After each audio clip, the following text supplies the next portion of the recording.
নমস্কার বন্ধুরা, বিগত কয়েক বছর পর আপনাদের সামনে আবার নতুনভাবে নতুন রূপে এসেছি। আজকে যে বিষয় নিয়ে আলোচনা করব, বর্তমানে এক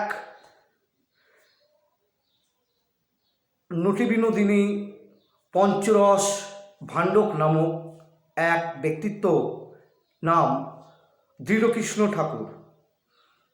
হ্যাঁ, দৃঢ়কৃষ্ণ ঠাকুর ঠিক ধরেছেন। এক নটিবিনোদিনী পঞ্চরস বিশিষ্ট এই ব্যক্তিত্ব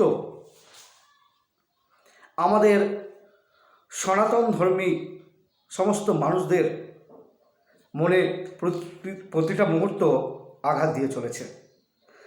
আমি জানি না উনি কোন বেদ পড়েছেন বা কোন গীতা মধ্যে দিয়ে তার নিজের অযৌক্তিক কল্পনা এবং সত্য বহির্ভূত এক অযান্ত্রিক ইতিহাস জনসমক্ষে উন্মোচন করছে, সেটা আমাদের জানা নেই।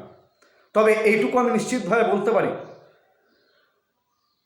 একথা সত্য যে এই ধরনের ব্যক্তিত্ব, অর্থাৎ এই দৃঢ়কৃষ্ণ ঠাকুরের মতো যে সমস্ত ব্যক্তিত্ব রয়েছে, এরা যার নাম করে তার দুবেলা অন্ন তিনি প্রতিটা মুহূর্ত গলদ্ধকরণ করছে এবং কীর্তনে গিয়ে 50,000 60,000 মূল্য লইয়া মানুষকে পঞ্চরসের ভাণ্ড দেখিয়া যে অন্ন ধ্বংস করছে, এই সমস্ত অকাল্পনিক ব্যক্তিত্ব জনসমক্ষে এরা ঘৃণ্য। তাই এই সকল ব্যক্তিত্বদের নেই কোনো তার ভাবনা চিন্তার বহিঃপ্রকাশ বা এক অযান্ত্রিক জীবন তারা প্রতিটা মুহূর্ত পরিচালনা করছে নিজেকে। এই সমস্ত মানুষ যারা ঈশ্বরকে নিয়ে, পরমেশ্বরকে নিয়ে যারা কুরুচিকর মন্তব্য করেন, তারা সমাজের কাছে নয়, সে নিজের কাছেই ঘৃণ্য। যারা কৃষ্ণকে অসুর বলে বা মা সরস্বতীকে নিয়ে উল্টোপাল্টা মন্তব্য করে, কিছুদিন আগে অর্থাৎ সরস্বতী পুজোর আগে তিনি একটা কোন নটিবিনোদিনী করেছিলেন কোথায়, যে কুচযুগ শোভিত মুক্তা হারে। কুচো শব্দের অর্থ এ বাক্য না বলাই শ্রেয়। এইরূপ অপদার্থ অকর্মণ্য ব্যক্তিত্ব এইটুকু জানে না যে কুচ্চ কয় হস্যু চয়রে পোকা, কুচ্চ রেপটা উজ্জ হয়ে কুচো যুগ। কুচো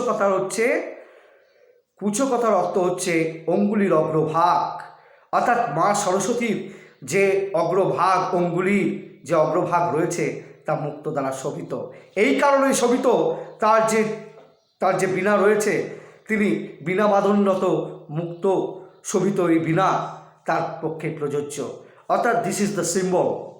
অর্থাৎ এই সমস্ত দীনকৃষ্ণ এই সকল, এই যে নামটাও ভারিয়ে দুবেলা অন্ন গলদ্ধকরণ করছে, প্রভু শ্রীকৃষ্ণের নাম ভাঙিয়েও তারা গলদ্ধকরণ করছে, অন্ন ধ্বংস করছে।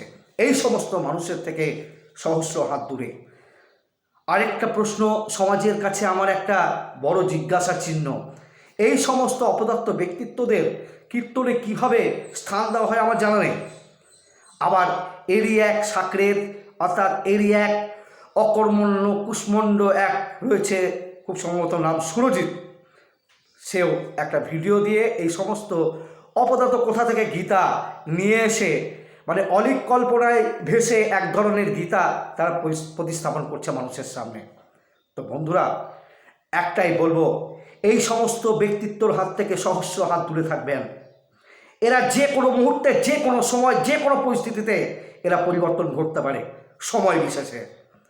তবে সকল বন্ধুদের উদ্দেশ্যে একটাই কথা বলবো, এই সমস্ত মানুষের থেকে সহস্র হাত দূরে থাকবেন। এরা যে কোনো মুহূর্তে বিভীষিকা হয়ে উঠতে পারে। তাই আর তার থেকে বড় বিষয় এই যে এই দৃঢ়কৃষ্ণ ঠাকুর পদবীকে কিভাবে পেয়েছে, এর নিয়ে যথেষ্ট সন্দেহ রয়েছে। আমি তার বায়োডাটাতে গেলাম না, যদি জনসমক্ষে যদি তার বায়োডাটা তুলে ধরি সে নিজেই লজ্জিত হবে।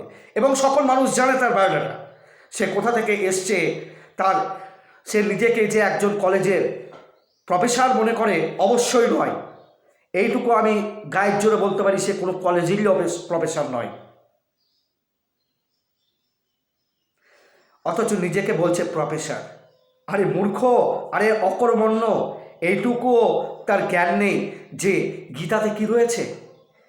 অর্থাৎ সে কৃষ্ণকে অসুর বলছে। কোন অর্থে অসুর কথা উল্লেখ করা হয়েছে এখানে?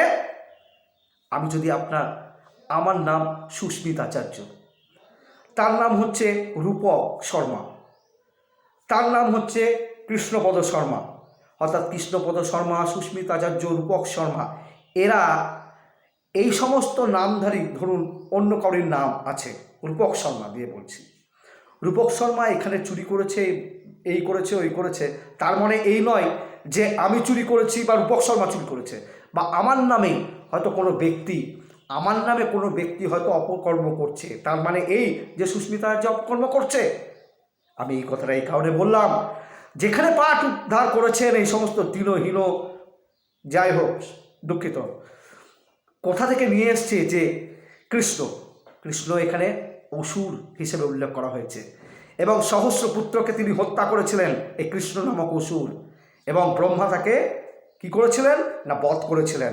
অথচ এই কি গৌরবের সাথে এই সমস্ত দীনকৃষ্ণ নামক নিকৃষ্ট মানসিকতার মানুষ খুব সহজে কৃষ্ণকে, আমাদের পরমেশ্বর কৃষ্ণকে কালিমালিপ্ত করার চেষ্টা করছে।